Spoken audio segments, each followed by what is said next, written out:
لیکن ہاں اس میں بھی ایک شرط ہے، ان تبتغوا باموالکم محسنین غیر مسافحین، جب تم کسی عورت سے نکاح کرو تو مہر دے کر کے کرو، اپنا مال خرچ کر کے کرو۔ مال دینا ہے یا تو مال لینے کی بات ہوتی ہے۔ ابھی کل ایک نوجوان پوچھ رہا تھا، وہ کیا بولتے ہیں آپ کیا جہیز کو؟ کٹنم، کٹنم بھی بولتے ہیں نا؟ نہیں سر نہیں ہل رہا آپ لوگوں کا، ایک کٹنم میں گردن کٹ رہی ہے ہمارے قوم کی، اللہ معاف کرے۔ یا مال دینا ہے، اللہ کہہ رہا ہے جس عورت سے تمہیں نکاح کرنا ہے مال دینا ہے، یا تو صاحب مال لینے کی بات ہو رہی ہے۔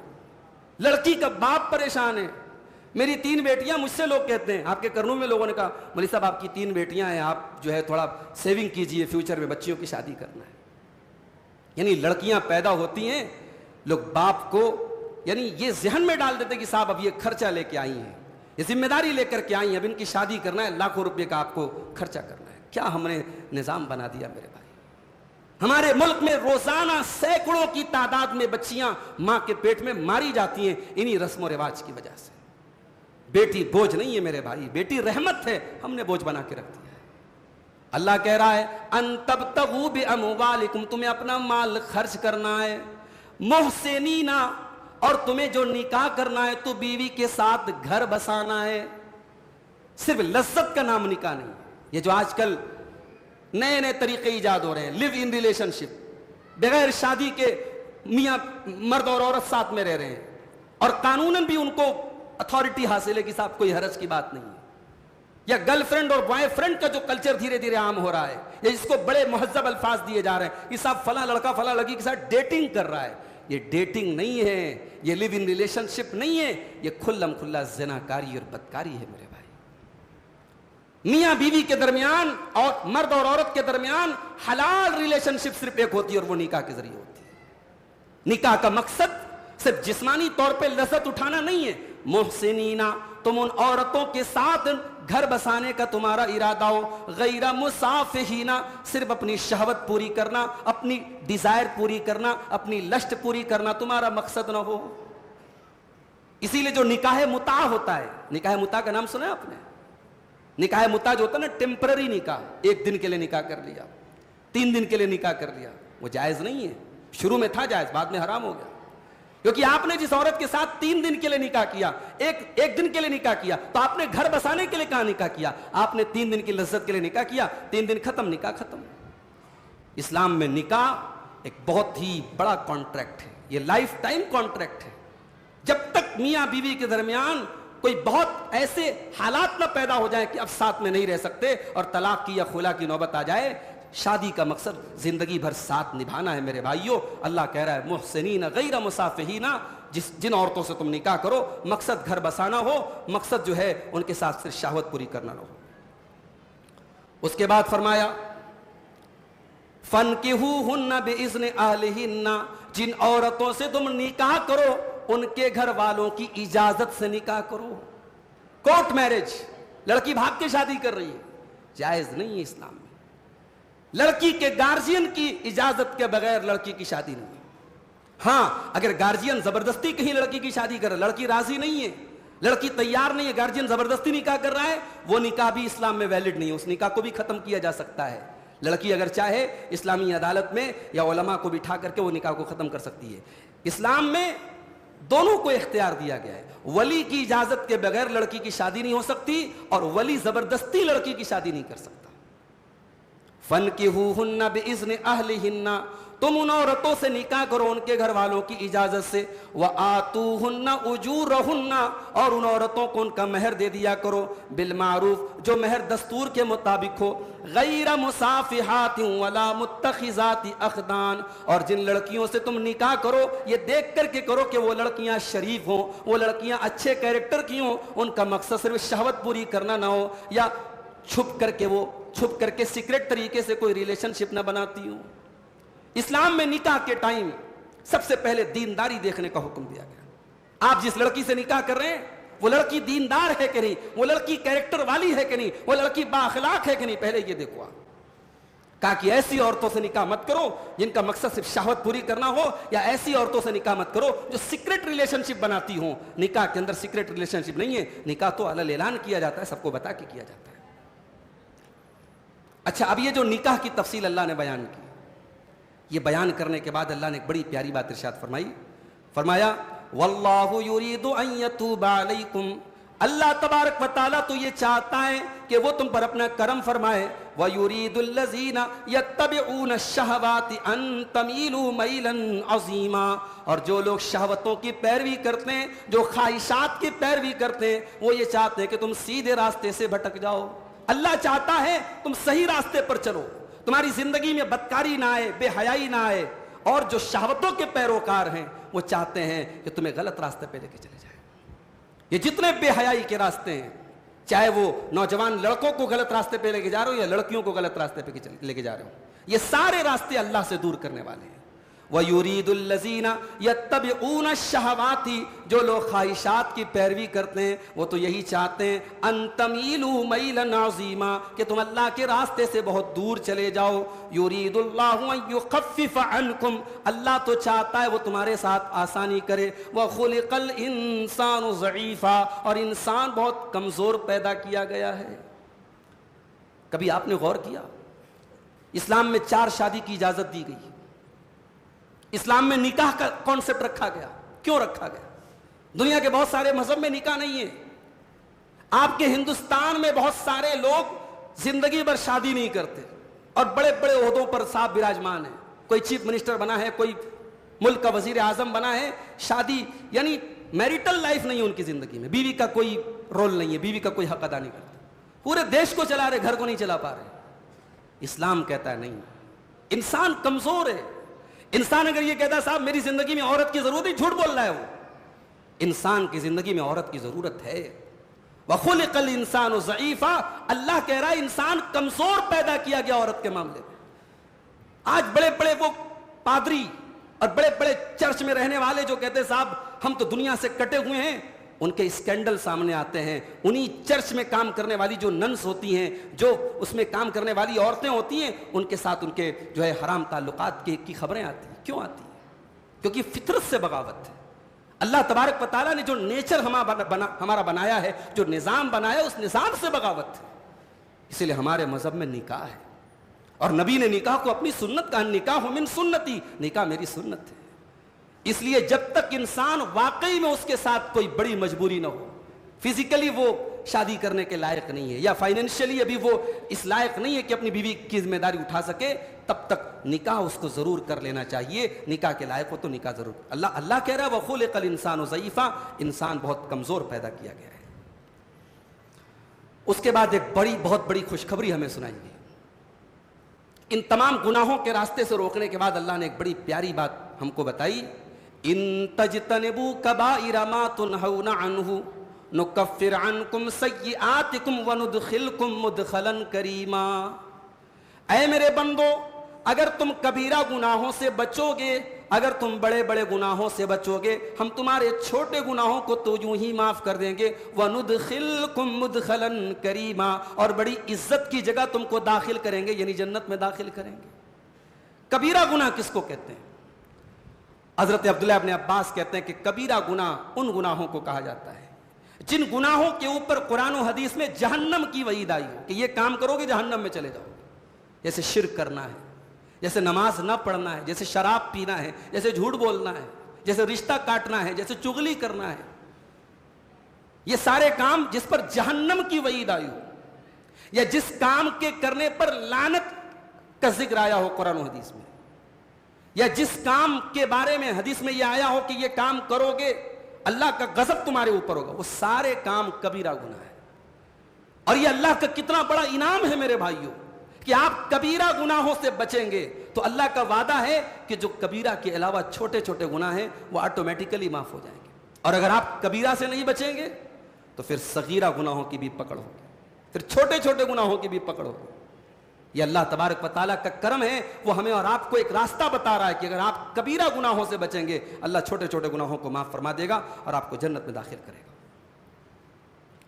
اس کے بعد مردوں اور عورتوں کو ایک سبق دیا گیا کہ مرد عورت بننے کی کوشش نہ کرے، عورت مرد بننے کی کوشش نہ کرے، دونوں کی اپنی کوالٹیز ہیں۔ اللہ کے رسول کے پاس بعض عورتیں آئیں، کہا کہ اللہ کے نبی اسلام میں عورت کی گواہی مرد کی آدھی کیوں ہے؟ 2 عورتوں کی گواہی ایک مرد کے برابر کیوں ہے؟ اسلام میں وراثت میں بیٹے کا آدھا حق کیوں ہے بیٹی کا؟ اس طریقے کا سوال کچھ عورتوں نے اللہ کے نبی کے پاس آ کے کیا تو قرآن کی یہ آیت نازل ہوئی، وَلَا تَتَمَنَّوْا مَا فَضَّلَ اللَّهُ بِهِ بَعْضَكُمْ عَلَىٰ بَعْضٍ۔ اے مسلمانوں کان کھول کر کے سن لو، کبھی ایسی چیز کی تمنا نہ کرو جس چیز کے ذریعے اللہ نے دوسروں کو تم پر فضیلت دی ہے۔ اللہ نے ایک دوسرے کو جن چیزوں کے اوپر فضیلت دی ہے ان چیزوں کی تمنا نہ کرو۔ لِلرِّجَالِ نَصِيبٌ مِّمَّا اكْتَسَبُوا وَلِلنِّسَاءِ نَصِيبٌ مِّمَّا اكْتَسَبْنَا۔ مرد جو کام کریں گے ان کو اپنی کمائی کا پورا پورا حصہ ملے گا، عورتیں جو کام کریں گی ان کو اپنی کمائی کا پورا پورا حصہ ملے گا۔ کیا مطلب؟ یعنی اگر کوئی عورت یہ سوچتی ہے کہ اسلام میں یہ چیز مردوں کو دی گئی ہم کو کیوں نہیں دی گئی، یا مرد اگر یہ سوچتا ہے کہ عورت کو یہ چیز دی گئی ہمیں کیوں نہیں دی گئی، یہ بیوقوفی کی بات ہے۔ ایک دوسرے کو اللہ نے کیا دیا اس پر ایک دوسرے سے حسد مت کرو، ایک دوسرے سے تمنا مت کرو، بلکہ یہ یاد رکھو کہ تم جو کرو گے تمہیں پورا ثواب ملے گا، عورت جو کرے گی اس کو پورا ثواب ملے گا۔ وَاسْأَلُوا اللَّهَ مِن فَضْلِهِ، ہاں تم اللہ تعالیٰ سے اس کے فضل کا سوال کر سکتے ہو۔ کسی کو دولت والا تم نے دیکھا، کسی کو پیسے والا تم نے دیکھا، اس کی دولت کو دیکھ کر کے تم حسد نہ کرو، بلکہ اللہ سے دعا کرو، اے اللہ تو نے اس کو دولت دی، اللہ مجھ کو بھی دولت والا بنا دے، میں بھی تیرے راستے میں خرچ کروں۔ کسی کے بیٹے کو آپ نے دیکھا، بیٹا بڑا اچھا ہے، پڑھنے میں بڑا تیز ہے، قرآن کا حافظ بن گیا، قرآن کا عالم بن گیا، آپ اس کو دیکھ کے حسد نہ کرو، جلن نہ کرو، بلکہ آپ اللہ سے دعا کرو، اللہ میرے بیٹے کو بھی تو ایسا بنا دے۔ کبھی دوسرے کی نعمت کو دیکھ کر کے حسد مت کرو، کبھی یہ مت کہو کہ اے اللہ اس کو نہ دے کر کے مجھ کو دے دے، ہاں یہ دعا کر سکتے ہو کہ اللہ جو اس کو ملا ہے وہ مجھ کو بھی دے دے۔ اس کے بعد یہ بتایا گیا کہ گھر کے سسٹم میں مرد کو جو ہے عورت پر اللہ تعالیٰ نے ذمہ دار بنایا ہے، مرد عورت کے اوپر ذمہ دار ہے، ایڈمنسٹریٹر ہے، مرد عورت کا گارجین ہے۔ بعض لوگ اس کا ترجمہ کرتے ہیں کہ مرد عورت پر حاکم ہے، میں سمجھتا ہوں کہ حاکم کا لفظ جو ہے قرآن کے اس لفظ کا صحیح ٹرانسلیشن نہیں۔ الرجال قوامون علی النساء، مرد عورتوں کے اوپر قوام ہیں۔ قوام کس کو کہتے ہیں؟ قوام کہتے ہیں کسی چیز کو چلانے والا، ایڈمنسٹریٹر۔ تو گھر ایک یونٹ ہے، گھر ایک ادارہ ہے، گھر کا ہیڈ کون ہے؟ مرد ہے۔ اچھا اب یہ مرد کو ذمہ دار کیوں بنایا گیا، عورت کو کیوں نہیں بنایا گیا؟ اللہ نے آگے جواب دیا، بما فضل اللہ بعضهم علی بعض، اس لیے کہ اللہ تعالیٰ نے بعض کو بعض کے اوپر فضیلت دی ہے۔ اچھا اس میں ایک نقطہ ہے، اللہ نے یہ نہیں کہا کہ مرد کو عورت پر فضیلت دی، اللہ نے کہا بعض کو بعض پر فضیلت دی ہے۔ اس میں عورتوں کو بھی ایک طریقے سے تسلی دی جا رہی کہ اے عورت تو اپنے آپ کو حقیر مت سمجھ، کہیں کہیں تیرا مقام جو ہے وہ مرد کو حاصل نہیں ہے۔ ایک بچے کی پرورش کرنے کے سلسلے میں، ایک اولاد کو پالنے کے سلسلے میں جو کام عورت کر سکتی ہے مرد نہیں کر سکتا میرے بھائی۔ مرد گھر میں رہتا کتنی دیر ہے؟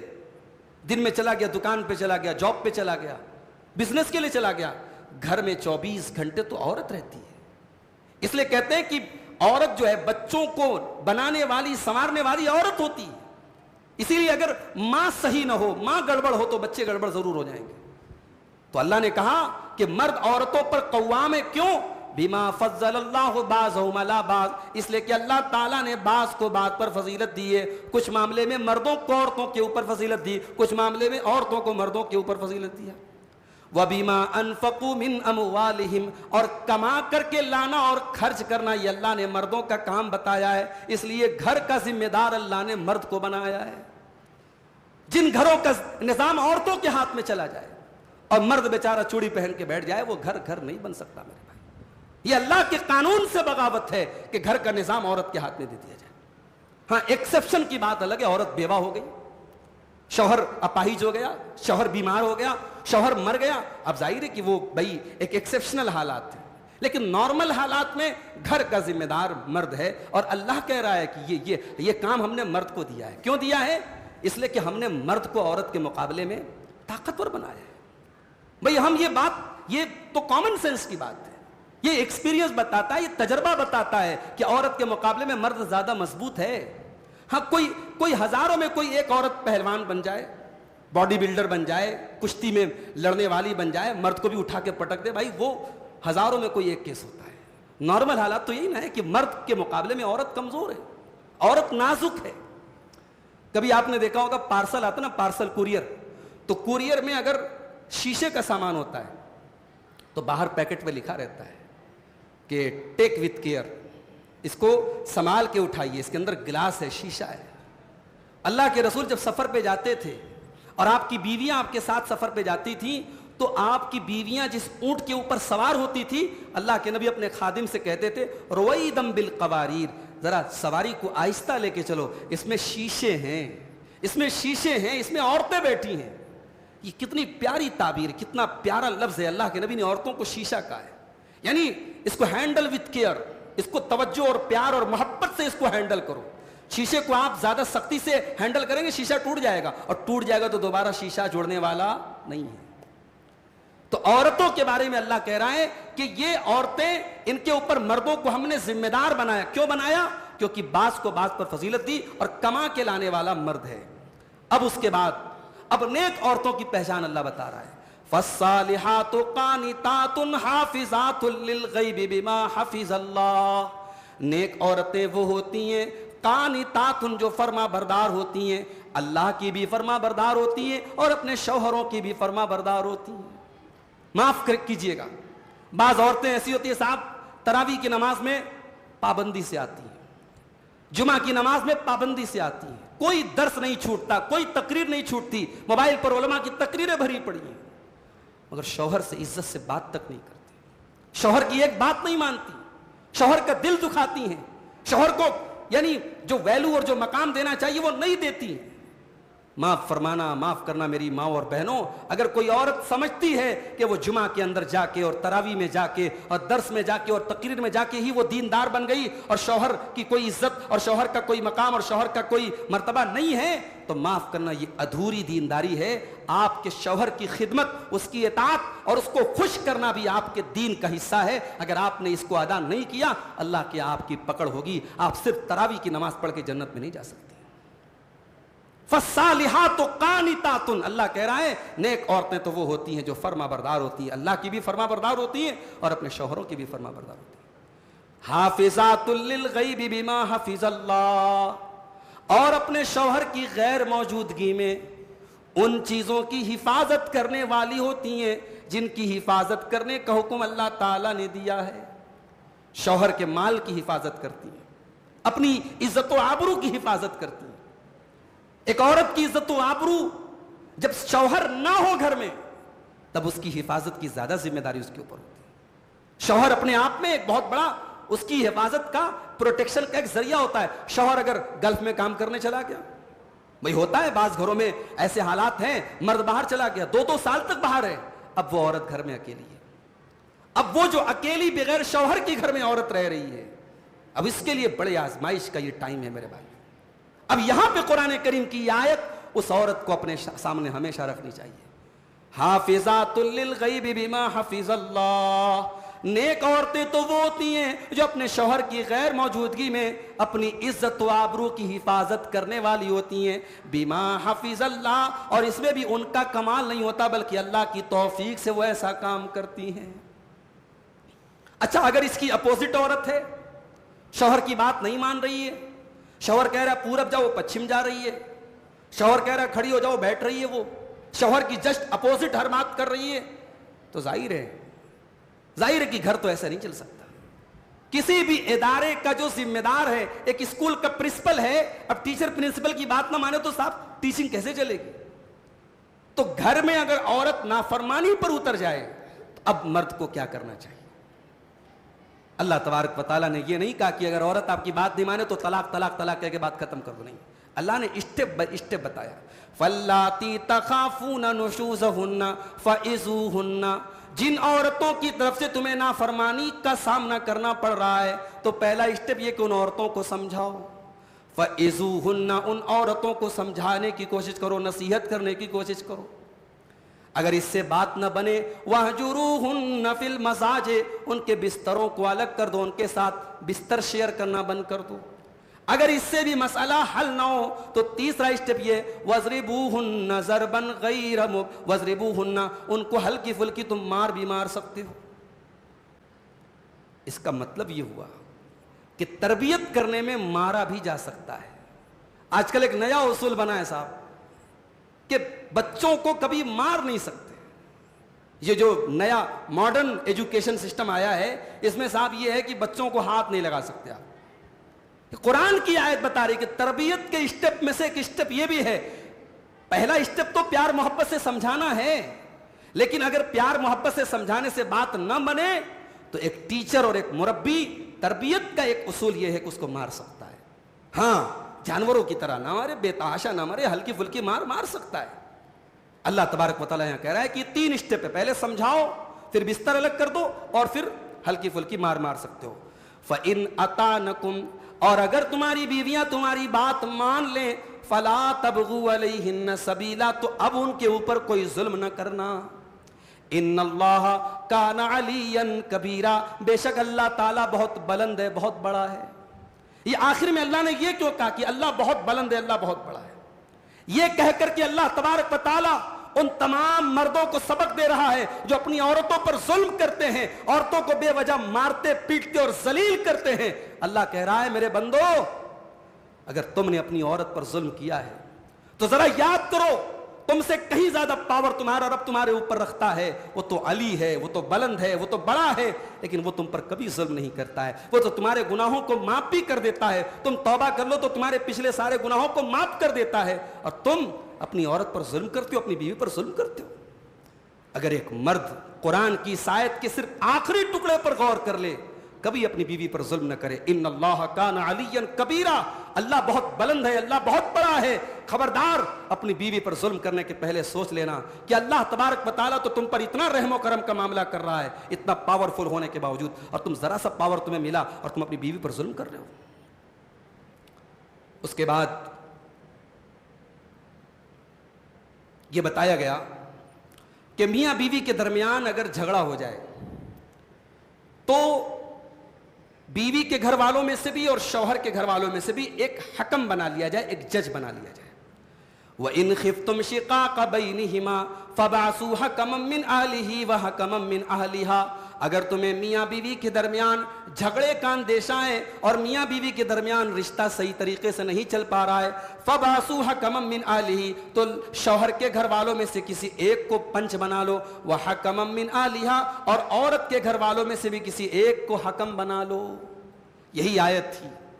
حضرت عبداللہ ابن عباس گئے تھے خوارج کے پاس حضرت علی کے دور میں، جب حضرت علی حضرت معاویہ کے درمیان جنگ ہو رہی تھی، اور پھر آپس میں یہ طے پایا کہ حضرت علی حضرت معاویہ صلح کر لیں، اور ایک آدمی کو حضرت علی نے اپنا ثالث بنا لیا، حضرت معاویہ نے بھی ایک آدمی کو اپنا ثالث بنا لیا، تو اس موقع پر خوارج نے بغاوت کی تھی۔ خوارج نے بغاوت کی اور حضرت علی کو بھی کافر کہا تھا، حضرت معاویہ کو بھی کافر کہا تھا۔ اور جب عبداللہ ابن عباس ان کو سمجھانے گئے تو انہوں نے کہا کہ صاحب انہوں نے تو حضرت علی نے حضرت معاویہ نے تو جو ہے بہت گڑبڑ کام کر دیا، انہوں نے ایک انسان کو اللہ کے دین میں ایک انسان کو ثالث بنا لیا، ایک انسان کو حکم بنا لیا۔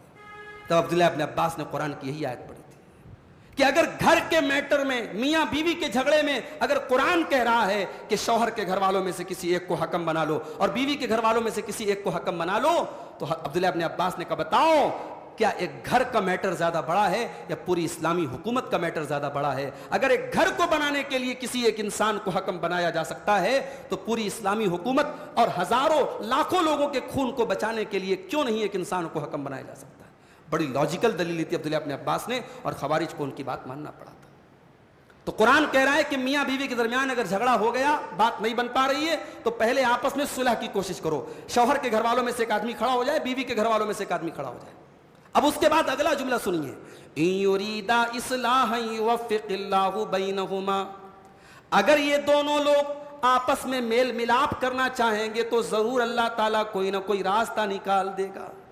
اگر آپ کی نیت سچی ہے یہ بہت بڑا اصول اللہ بیان کر رہا ہے. اگر آپ کی نیت میل ملاپ کرنے کی ہے, اگر اپنے بھائی سے دل ملانے کی نیت ہے, اللہ کوئی نہ کوئی راستہ ضرور نکالے گا. اور آپ نے پہلے سے ٹھان کے رکھا ہے کہ یار میں نہیں اس سے میل کروں گا, میں اس کا منہ نہیں دیکھوں گا, میں اس سے بات نہیں کروں گا, تو پھر تو بات ختم ہے نا. جب آپ اپنے اندر نرمی پیدا کریں گے, جب صلح کرنے کی کوشش کریں گے, اللہ تبارک و تعالیٰ کوئی نہ کوئی راستہ نکالے گا. اس کے بعد وہ آیت آتی ہے سورہ نساء کی. ایک آیت کے اندر اللہ تعالیٰ نے 10 باتیں بیان کی. وَاعْبُدُوا اللَّهَ وَلَا تُشْرِكُوا بِهِ شَيْئًا, اللہ کی عبادت کرو اور اللہ کے ساتھ کسی کو شریک نہ کرو. وَبِالْوَالِدَيْنِ إِحْسَانًا, اور اپنے والدین کے ساتھ تم اچھا سلوک کرو. وَبِذِي الْقُرْبَى, اور اپنے رشتہ داروں کے ساتھ بھی تم اچھا سلوک کرو. وَالْيَتَامَى, اور یتیموں کے ساتھ بھی تم اچھا سلوک کرو. وَالْمَسَاكِينَ, اور مسکینوں اور غریبوں کے ساتھ تم اچھا سلوک کرو. وَالْجَارِ ذِي الْقُرْبَى, اور اس پڑوسی کے ساتھ بھی تم اچھا سلوک کرو جو پڑوسی تمہارا رشتہ دار ہے. وَالْجَارِ الْجُنُبِ, اور اس پڑوسی کے ساتھ بھی تم اچھا سلوک کرو جو تمہارا رشتہ دار نہیں ہے. اسلام کا کانسیپٹ پڑوسی کے معاملے میں بہت وسیع ہے. پڑوسی آپ کے مذہب کا ہے کہ نہیں ہے, آپ کے مسلک کا ہے کہ نہیں, پڑوسی ہے میرے بھائی. پڑوسی اپنا رشتہ دار ہے تب بھی پڑوسی ہے, رشتہ دار نہیں ہے تب بھی پڑوسی ہے. اللہ کہہ رہا ہے کہ پڑوسی کے ساتھ اچھا سلوک کرو. اللہ کے نبی صلی اللہ علیہ وسلم تو یہاں تک کہتے ہیں کہ حضرت جبریل علیہ السلام نے مجھے پڑوسی کے بارے میں اتنی وصیت کی, حتی ظننت انہ سیورثہ, میں تو ڈر گیا, میں تو سمجھ گیا, میں نے تو سمجھا کہ کہیں اللہ تبارک و تعالیٰ پڑوسی کو وارث نہ بنا دے, انسان کی پراپرٹی میں پڑوسی کو بھی وارث نہ بنا دے. مجھے یہ ڈر محسوس ہوا. تو اللہ کہہ رہا ہے اپنے پڑوسی کے ساتھ اچھا سلوک کرو. والصاحب بالجنب, اور اپنے رفیق سفر کے ساتھ بھی تم اچھا سلوک کرو جو تمہارا کو ٹریولر ہے. بس میں جا رہے ہو, ٹرین میں جا رہے ہو, فلائٹ میں جا رہے ہو, آپ کے بازو میں جو بیٹھا ہے, آپ کا جو ہم سفر ہے, اس کے ساتھ بھی آپ کو اچھا سلوک کرنا ہے. اور بعض علماء نے کہا کہ وہ صاحب بالجنب سے مراد بیوی ہے. جب بس اور ٹرین اور کار میں سفر کرنے والے کے ساتھ آپ کو اچھا سلوک کرنا ہے, تو جو زندگی کے سفر میں آپ کے ساتھ سفر کر رہی ہے, جو آپ کی شریک حیات ہے, جو آپ کی لائف پارٹنر ہے, جو آپ کے ساتھ زندگی کے تمام حالات میں ساتھ چل رہی ہے, اس کے ساتھ بھی آپ کو اچھا سلوک کرنا ہے. اس کے بعد فرمایا وابن السبیل, اور اگر کوئی مسافر, کوئی پردیسی پریشانی میں, اس پردیسی کی بھی تم مدد کرو. وما ملکت ایمانکم, اور اپنے غلاموں کے ساتھ, اپنے لونڈیوں کے ساتھ, اپنے نوکر چاکروں کے ساتھ بھی تم اچھا سلوک کرو. ان اللہ لا يحب من کان مختالا فخورا, اللہ تبارک و تعالیٰ کسی گھمنڈی کو, کسی غرور کرنے والے کو پسند نہیں کرتا. یہ جتنے رشتے اللہ نے بتائے ہیں, ان رشتوں کے ساتھ غلط سلوک وہی انسان کرے گا جس کے اندر غرور ہوگا, گھمنڈ ہوگا. جس بیٹے کے اندر غرور پیدا ہو جائے وہ ماں باپ کی قدر نہیں کرے گا. جس رشتہ دار کے اندر غرور پیدا ہو جائے اپنے رشتہ دار کی قدر نہیں کرے گا. اس لیے اپنے دل کو پہلے غرور سے پاک کرو, تکبر سے پاک کرو میرے بھائی. اس کے بعد سورہ نساء کی وہ آیت آتی ہے. ایک مرتبہ اللہ کے نبی صلی اللہ علیہ وسلم عبداللہ بن مسعود سے کہتے ہیں کہ اے عبداللہ مجھے قرآن پڑھ کے سناؤ. عبداللہ بن مسعود قرآن بہت پیارا پڑھتے تھے, ان کی آواز بہت پیاری تھی.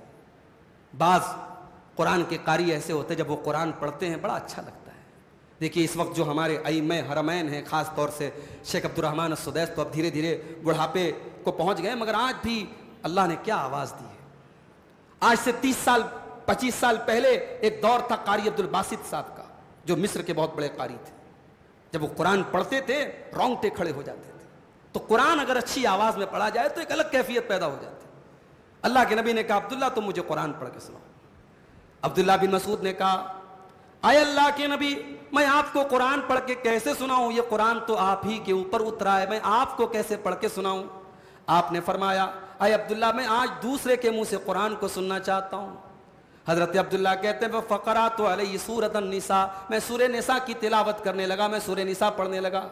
سورہ نساء پڑھتے پڑھتے حضرت عبداللہ کہتے ہیں جب میں سورہ نساء کی اس آیت پر پہنچا, جو سورہ نساء کی آیت نمبر 41 ہے, آیت نمبر 41 ہے, فَكَيْفَ إِذَا جِئْنَا مِن كُلِّ أُمَّةٍ بِشَهِيدٍ وَجِئْنَا بِكَ عَلَىٰ هَٰؤُلَاءِ شَهِيدًا. اے نبی اس وقت آپ کا کیا حال ہوگا جب ہم ہر امت میں سے ایک گواہ لائیں گے, اور اے نبی ہم آپ کی امت پر آپ کو گواہ بنائیں گے. جب میں اس آیت پر پہنچا اللہ کے نبی نے فرمایا کہ بس کرو اے عبداللہ بس کرو, کرو. میں نے نظر اٹھا کے دیکھا فَإِذَا عَيْنَاهُ تَذْرِفَانِ, اللہ کے نبی کی آنکھوں سے آنسو بہ رہے تھے. اللہ تبارک و تعالیٰ قیامت کے دن جو ذمہ داری آپ کے کندھے پر ڈالے گا, اس ذمہ داری کو یاد کر کے اللہ کے نبی رو رہے تھے, آپ کی آنکھوں سے آنسو بہ رہے تھے. اللہ کے نبی اپنی ذمہ داریوں کو یاد کر کے رویا کرتے تھے. میرے بھائی, قرآن کو سن کے رویا کرتے تھے. ہم اور آپ قرآن سنتے ہیں مگر ہمارے دلوں پر کوئی اثر نہیں ہوتا, کیونکہ قرآن کریم ہمارے دل کے تاروں کو نہیں چھیڑتا ہے. ہم قرآن کو سمجھنے کی کوشش نہیں کرتے, قرآن پر غور نہیں کرتے. اس کے بعد وہ آیت نازل ہوتی ہے شراب کے سلسلے میں, جو دوسری آیت نازل ہوتی ہے. شراب کے بارے میں پہلی آیت سورہ بقرہ کی نازل ہوئی کہ شراب اور جوا کے بارے میں اے نبی لوگ آپ سے پوچھتے ہیں, آپ کہہ دیجئے کہ شراب اور جوئے میں نقصان بھی ہے, کچھ فائدہ بھی, لیکن نقصان زیادہ ہے, گناہ زیادہ ہے. اور دوسری آیت نازل ہوئی تھی سورہ نساء کی آیت, یا ایھا الذین آمنوا لا تقربوا الصلاۃ وانتم سکارا, اے ایمان والو تم نشے کی حالت میں شراب پی کر کے کبھی تم نماز کے قریب نہ جانا. حتی تعلموا ما تقولون, جب تک تمہیں یہ پتہ نہ چلے کہ تم کیا کہہ رہے ہو, جب تک تم ہوش و حواس میں نہ رہو تب تک تمہیں نماز کے قریب نہیں جانا ہے. بعض صحابہ سے یہ واقعہ ملتا ہے کہ اس وقت شراب حرام نہیں تھی, شراب کے نشے میں نماز پڑھنے لگے تو قرآن کی آیتوں کو غلط پڑھنے لگے. ظاہر ہے کہ شراب کے اندر ایسی کیفیت ہوتی ہے کہ انسان اپنے ہوش میں نہیں رہتا. تو اللہ نے کہا کہ نماز میں ایسی حالت میں مت جاؤ جب تمہیں اپنا ہوش نہ ہو. نماز میرے بھائیوں ایک ایسی عبادت ہے جس میں آپ کو اپنا 100% اس پر فوکس کرنا ہے. اگر آپ کو پیشاب کی حاجت ہے, لیٹرین کی حاجت ہے, نماز مت پڑھیے, آپ پہلے اپنی حاجت کو پورا کیجیے. اللہ کے رسول نے فرمایا اگر کھانا لگا ہے, بھوک لگی ہے, دسترخوان لگا ہے, پہلے کھانا کھا لو پھر آپ نماز کے لیے آؤ. نماز میں آپ ایسی حالت میں مت آؤ. آج کل بعض لوگ کیا کرتے ہیں, موبائل کو وائبریٹ میں رکھ دیتے ہیں. اب وہ صاحب جیب میں رکھا ہوا ہے, اب کسی کا فون آیا, وائبریٹ ہو رہا ہے, اب یہ رکوع میں ہے, سجدے میں, اب یہ سوچ رہا ہے پتہ نہیں کس کا فون آیا ہے, پتہ نہیں کتنی بڑی پارٹی کا فون, کتنے لاکھ کا میرا نقصان ہو رہا ہے, جلدی سے فون اٹھا لو. تو یہ نہیں ہونا چاہیے. آپ موبائل بند کر دیں یا سائلنٹ کر دیں. یہ نماز میں یہ جو وائبریٹ کر کے رکھتے ہیں یہ مناسب نہیں. نماز میں آپ بالکل فوکس آپ کا نماز پر. اللہ نے کہا حتی تعلموا ما تقولون, جب تک نماز میں آپ کو احساس نہ ہو کہ آپ کیا کہہ رہے ہیں تب تک آپ نماز کے قریب مت جائیے. اس کے بعد اب تیمم کا حکم دیا جا رہا ہے. فرمایا وَإِن كُنتُم مَرْضَىٰ, اگر تم بیمار ہو, او علی سفر, یا تم سفر کی حالت میں ہو, او جاء احد منکم من الغائط, یا تم لیٹرین کی حاجت سے تم فارغ ہو کر کے آئے ہو, او لامستم النساء, یا تم نے اپنی بیوی سے ملاقات کی ہے اور تمہارے پاس پانی نہیں ہے, فلم تجدوا ماء, تمہارے پاس پانی نہیں ہے, فتیمموا صعیدا طیبا, تو تم پاک مٹی سے تیمم کرو. فامسحوا بوجوہکم وایدیکم, تم اپنے چہروں کے اوپر اور اپنے ہاتھوں کے اوپر مٹی لگا کر کے اپنے چہرے پر ہاتھ پھیر لو اور اپنے ہاتھوں کو پھیر لو. تیمم کا آپشن دیا گیا. یعنی اسلام کتنا پیارا دین ہے کہ آپ ناپاک ہیں اور آپ کے پاس پانی نہیں ہے, اور ظاہر نماز تو پڑھنا ہے, نماز تو معاف نہیں ہے. تو اسلام نے کوئی ایسی سچویشن نہیں رکھی ہے کہ آپ نماز پڑھتے وقت یہ محسوس کریں کہ میں ناپاک ہوں. اگر پانی نہیں ہے, آپ بیمار ہیں, یا پانی استعمال کرنے پر سخت بیمار ہونے کا اندیشہ ہے, شریعت میں تیمم کا آپشن رکھا گیا. اور یہ نوٹ کر لیجئے کہ تیمم جیسے وضو کا الٹرنیٹ ہے ویسے غسل کا بھی الٹرنیٹ ہے. مان لیجئے آدمی ناپاک ہو گیا, اس کے اوپر غسل واجب ہے لیکن پانی نہیں ہے اور فجر کی نماز اس کو پڑھنا ہے, تو اب وہ کیا کرے گا؟ وہ تیمم کر کے فجر کی نماز پڑھ لے گا. یہ بہت بڑی نعمت اللہ تبارک و تعالیٰ نے ہم کو دی. فرمایا میرے بندو تم تیمم کر کے نماز پڑھ لو, ان اللہ کان عفوا غفورا, اللہ تبارک و تعالیٰ بہت معاف کرنے والا, بخشنے والا ہے. اب اس کے بعد ایک دو آیت میں پڑھ کے بات ختم کرتا ہوں. سورہ نساء کی آیت نمبر 69 آپ دیکھیے, اللہ فرماتا ہے وَمَن يُطِعِ اللَّهَ وَالرَّسُولَ فَأُولَٰئِكَ مَعَ الَّذِينَ أَنْعَمَ اللَّهُ عَلَيْهِم مِّنَ النَّبِيِّينَ, جو اللہ کی اطاعت کرے گا, جو رسول کی اطاعت کرے گا, وہ قیامت کے دن فَأُولَٰئِكَ مَعَ الَّذِينَ أَنْعَمَ اللَّهُ عَلَيْهِم, وہ ان بندوں کے ساتھ رہے گا جن بندوں کے اوپر اللہ کا انعام ہوا ہے. مِّنَ النَّبِيِّينَ, وہ نبیوں کے ساتھ رہے گا, وَالصِّدِّيقِينَ, اور صدیقین کے ساتھ رہے گا, وَالشُّہَدَاء, اور شہداء کے ساتھ رہے گا, وَالصَّالِحِينَ, اور نیک بندوں کے ساتھ رہے گا. ایک مرتبہ اللہ کے نبی کے پاس ایک صحابی آئے, کہا اے اللہ کے نبی میں آپ سے بہت محبت کرتا ہوں, اتنی محبت کرتا ہوں کہ جب بھی آپ کی یاد آتی ہے میں آپ کے پاس چلا آتا ہوں. لیکن اے اللہ کے نبی، میں سوچتا ہوں جب میرا انتقال ہو جائے گا میں اللہ کو پیارا ہو جاؤں گا. اے اللہ کے نبی، آپ تو نبیوں کے ساتھ ہوں گے، میں تو عام مسلمان ہوں. میں اللہ تعالیٰ کے یہاں جانے کے بعد، میں جنت میں جانے کے بعد، اے اللہ کے نبی آپ کا دیدار کیسے کروں گا؟ میں آپ کو کیسے دیکھوں گا؟ اللہ کے نبی نے کوئی جواب نہیں دیا. آپ نے کوئی جواب نہیں دیا. تھوڑی دیر کے بعد حضرت جبریل علیہ السلام قرآن کی یہی آیت لے کر کے آئے، سورہ نساء کی آیت نمبر 69 لے کر کے آئے، اور اس آیت کے ذریعے اللہ نے جواب دے دیا، وَمَن يُطِعِ اللَّهَ وَالرَّسُولَ، کہ جو اللہ کی اطاعت کرے گا، جو رسول کی اطاعت کرے گا، وہ قیامت کے دن نبیوں کے ساتھ رہے گا، وہ صدیقین کے ساتھ رہے گا، وہ شہیدوں کے ساتھ رہے گا، وہ صالحین کے ساتھ رہے گا. وَحَسُنَ أُولَئِكَ رَفِيقًا، اور یہ لوگ بڑے بہترین دوست اور رفیق بن کے رہیں گے.